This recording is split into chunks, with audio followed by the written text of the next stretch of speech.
How do you think that these organizations can empower the local community groups to do some of that monitoring and evaluation work? Or because oftentimes these international organizations do have to report to they sometimes have donors as well, and they have to show that we're meeting certain standards of impact or quality, and they've supported so many lives shaped or whatever. Yeah. So how do you do that when someone doesn't have that professional competency yet? Yeah, maybe the first question before I even answer yours is, as a donor, what are you paying for? Are you paying for good structures, or are you paying for good results? Mm-hmm. You are paying for good results, right? So that's number one. Once you know Samba Sports or any other organization can give you the good results, it is your responsibility now to work with them through the structures, that as you implement and give us these great outcomes, we are going to be coaching you also to uplift your levels bit and bit. Because if you don't give them the money to perform, who else do you imagine will be coming to address their structural gaps? Right. All right? None. So basically that's it. And as Samba Sports with Agenda, we have trialed a fellowship model for the last 1 year, and we've realized it's even better than the normal programming, because with the Fazil Chinoy Fellowship, they gave us an opportunity to start off our fellowship, and we were able to bring in 2 fellows, and the results of that 1 year are amazing. We are still pinching ourselves whether it was real, because it was so much more than we asked for. And we did an outcome harvesting of the results of the 1 year, and for both fellows, the donors wouldn't believe the outcomes. And as Samba Sports, we are pitching to the donors out there and say, welcome and smell the coffee. I think where your money adds more value is in fellowships. In a fellowship, we are identifying a young social entrepreneur who is already passionate and already doing something, and we give them support by giving them stipends and grooming them in their leadership and building a team around them. And as we do that, we are still implementing that project. Right. All right. So you find someone that already has some sort of vision of their own, and then you support them. Right. And we support them. Right. And not just supporting them to implement that project, we are supporting them to groom their leadership. We are supporting them to build a team around them. We are supporting them to build formidable structures, operational excellence of the organization. Right. And the icing to the pudding is that they are also delivering results for that project. But the important idea here is that the seed ideas and the seed vision is coming from the individuals out of the community, right? Yes, and there's this what we'd call a lopsided way of doing programming, that you sit in the US or you sit in London and you have an idea of what Kwale problems are, and you want Kwale to address those ideas. Human-centered design kind of development is to come and look at the people and ask them, what is your main challenge? It could be on livelihood, but then what element? So that you ride by what they believe, not by what you believe from London, not what you believe from New York, not what you believe from the Netherlands. You ride by what the people in that context believe and are passionate about addressing. Right. Yeah. And what are some of the projects that these fellows have worked on so far? 2 amazing projects. One is intellectual literacy and leadership program, which is in schools and supporting learners in mentorship and also ethical leadership and public speaking and literary prowess. It's been an amazing one. And the other fellow is working with widows. Widows are the most secluded individuals, the most discriminated against, the most traumatized. So the fellow has been working with the widows and supporting them on mental health, supporting them on livelihood support, and also supporting them on social networking. Yeah. And right now the widows have their small businesses, their lives are moving. They say we are now independent, we are socially connected, and we can walk into offices and ask for our own stuff. So that's been an amazing 1 year of the fellowship.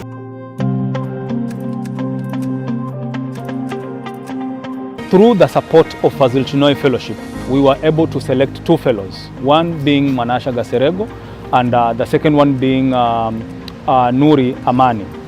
So today we have reached a full year of programming for Tuwajali Wajane initiative under Mwanasha Gaserego. And we started this program last year, September 2021. And today being towards the end of August 2022, we are finalizing a whole year of programming. Today we are asking ourselves, has the program been effective? Has it changed people's lives? When we are talking about the widows, the investment that has happened over the last 12 months, has it been worth it? And that's why today we are here with the widows and officers in government and private sector, just to talk to them and tell us in this outcome harvesting moment, what is the most significant change that has happened in the lives of the widows through this support from Fazil Chinoy Fellowship, and what has contributed greatly to these changes, and if these changes have happened for real, then what does it mean in their lives? Have their lives changed? To what extent and in what shape and form? Zamani haikuwa rahisi kwa mwanamke kuja kwa polisi na kuja kuelezea mtu shida zake. Specifically sisi kama wanawake tuliokuwa pale kwa sababu tuondoe huo uoga. Sasa ndio saizi at least wameimprove, wanaweza kuapproach hata kama si nyumbani, anaweza kuita pale popote na uende umsikize. So wako na hiyo freedom. Wamebadilika, si kama zamani.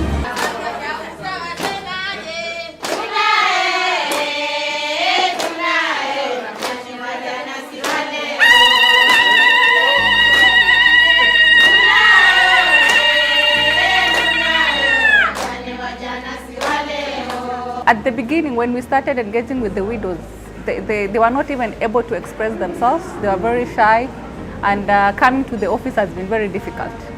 But after interaction with Mwanasha, they were able to express themselves. They are very vocal, they can articulate their issues well, and access to the office has been very easy.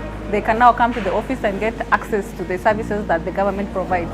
Fazil Chinoy nampa shukrani sana kwa tulivyokuwa na mpaka alivyotufikisha saa hii. Mwenyezi Mungu amzidishie maisha marefu. Mwenyezi Mungu amzidishie na roho ya imani kama hiyo. Na tungependa huyu Fazil Chinoy hatutaki kumsikia tuna jina hivi hivi. Tunataka Fazil Chinoy ajitoe, aje aonekane na wajane na sisi tumjue kwamba huyu ndiye mfadhili wetu mkubwa. So we are here today with teachers, students from these schools that we've been implementing the ILP club, being Kayatiwi, Mwanambeyu girls, Wa girls, Mbweka primary and Yeje primary schools.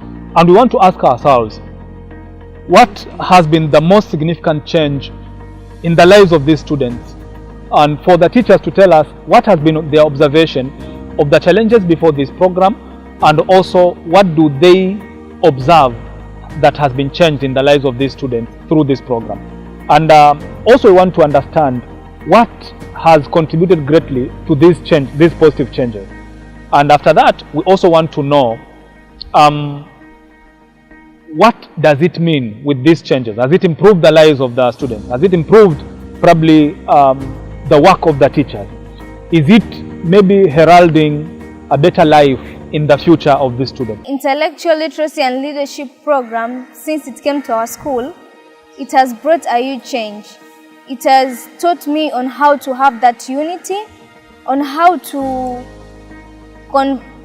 have a great conversation with teachers, students, and the society. It has also helped me to recognize who I am.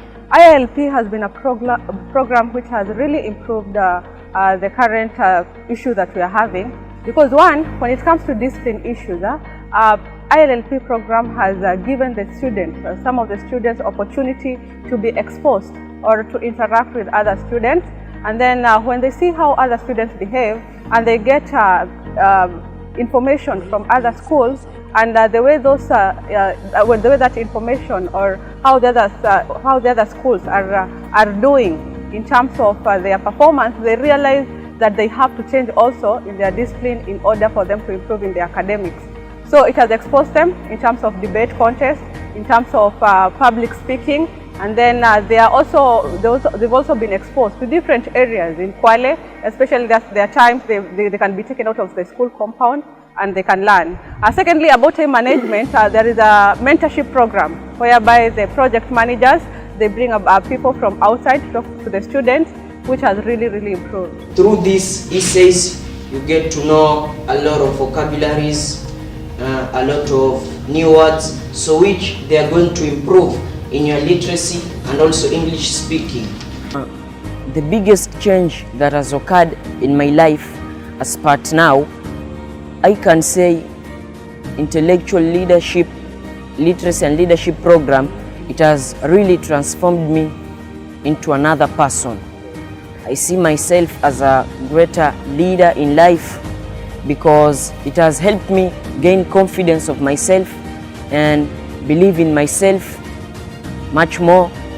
I used to tremble, or rather shake, when I was standing in front of others, but now I thank God, by the grace of God and through the help of the ILLP club, I am now courageous enough, and I'm also confident of myself that I can stand in front of others and express myself, or rather my opinions and ideas. Wow, ILLP is a wonderful initiative, and I'm grateful to the Fazil Chinoy Fellowship for coming up with such a program together with Samba Sports Youth. This program has really worked to build the self-esteem of the learners. They've also made it so easy for the learners to start picking up English. Most of the exams are administered in English, but now you find also the children here in Kwale cannot even get the basic literacy. So this program has made it easier for them to pick up the language and then now improve in their academics. I also am grateful for programs such as the one where they are brought about to bring about self-esteem. They are really now able to debate. They are able now to even express themselves better in community. Nobody will now say that the children in cost are not able to take opportunities. How did you find these fellows in the first place? We reached out. Yeah. When we had the opportunity, we reached out and say, we are scanning around Kwale. Who are these young people who are doing amazing work? Yeah. And if you are doing an amazing work, it's easy to notice. Yeah. Yeah. And after mapping and shortlisting and interviewing, including the donors, checking with these fellows, we got the two top ones that we started with. But we have a lot more out there who need support. Yeah. And since you're embedded in the community, you can do that finding. Of course, yeah. And so you would say this fellowship model is kind of a model as well for maybe some international organizations could do a little bit modified, right? Like they could try to search for these people that are running in like small community organizations. Of course, through local interlocutors. You cannot fly from London and just come and meet the Nuris. You can't look on the internet and see it. You have to go through the process. But we want to say, as an organization, Samba Sports, we believe a lot more in the fellowship model because we have more than 50 young people working with us. You can imagine if bunches of these young people were empowered through fellowships and then they are able to break away from Samba Sports but doing an amazing job by their own. In 5-6 years, you'd have made around 10 small organizations that are doing brilliant work through the mentorship.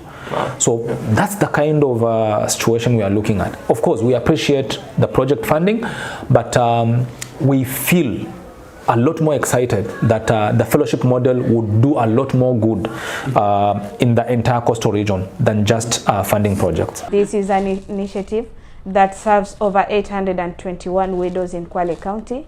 The widows are organized in 30 groups.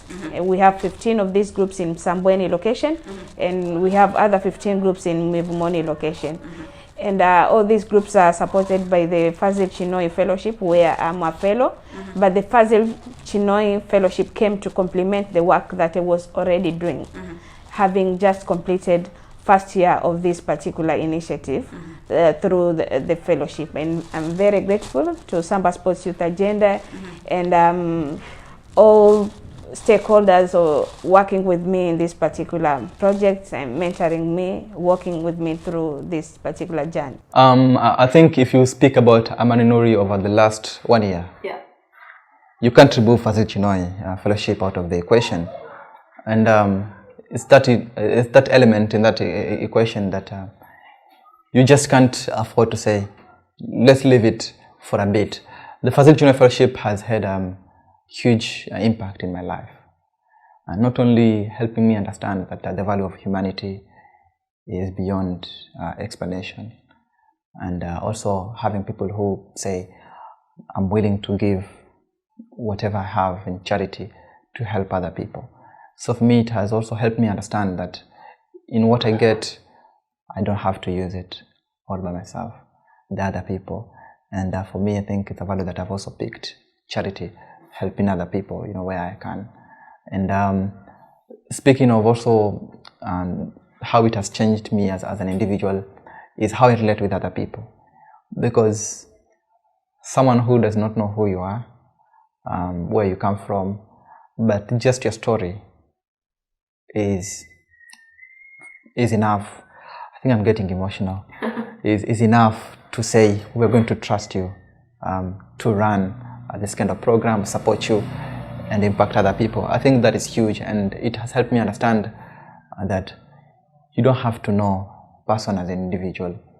I think their story really matters, because the stories are what people feed for hope, yes, and also inspiration.